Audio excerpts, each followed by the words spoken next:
जेकोसी छतु भजा खाई किंतु पाल छतु सहित जदि आम कि परिबा पके छतुटी भाजुचे तेबे अधिक स्वादिष्ट लगी थाए।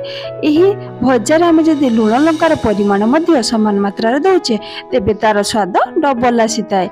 एवं यही छतु भजाटी बनी सारा पर गरम गरम से छतु भजा सहित जदि आम भात पखाल किंबा रोटी परोटा खाऊचे तेबे तार मजा डबल आसी थाए। किंतु यही भजाटी भाजिला बेले आमे किछि पियाज एवं परिबा देई भलो भाबरे भजाटी भाजिबा जहाँकि देखा जीव भलो एवं खाइबा को मध्य अधिक स्वादिष्ट लागिवो। यदि आपनको एही रेसिपी जणा नहीं तेबे वीडियोटी प्रथम रु शेष पर्यंत निश्चित देखंतु एवं भलो लागिले लाइक शेयर सब्सक्राइब निश्चित करंतु।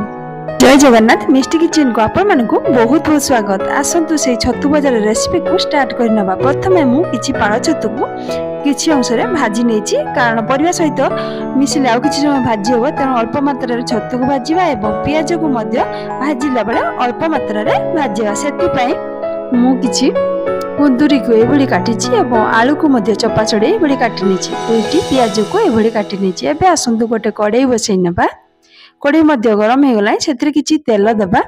तेल गरम होला परे सेतिरे किछि गोटा जीरा पके सारला परे आमे काटी रखिथिबा पियाज को पके किछि समय भाजी नबा। किछि समय भाजी हला परे आमे सेतिरे किछि लंका गुंड दबा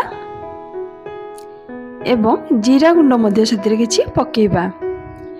जीरा गुंडर टेस्ट मध्य भजा जेकोसी भजारे भल लगी थाए तेणु से जीरा गुंड पके आउ किछि समय आमे ए पियाज को भाजी नबा। एबे पियाजटी हे गलानी किछि अंश रे हेछि। एबे सेतिरे काटी रखिथिबा कुंदरी आलू को आमे पकेई देबा।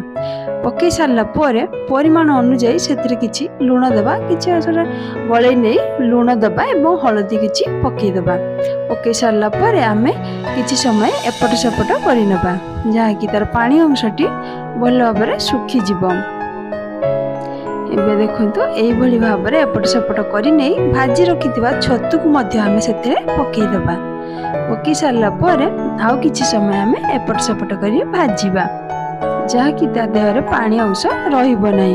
पानी अंश यदि रहिबो तेबे भजाटी भल लागिबो नै। भल भाबरे पानी गुडीको सुखी जिबा दरकार। तेणु एई भली भाबरे आमे एपट सेपट करि नबा। देखंतु भजार कलर मध्य बहुत भल देखा जायछि।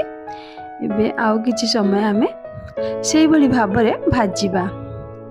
घोड़नी दे देले अधिक मात्रा सीझी जीवो तेणु एई भली आमे हल्का हल्का भाजीबा। गैस को मीडियम फ्लेम रे रखी एई भली आमे एपट सेपट करि नै भाजीबा।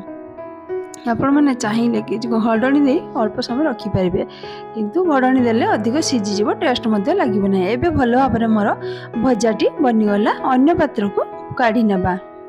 देखते एबे मोर छतु भजा रेडी हो गला।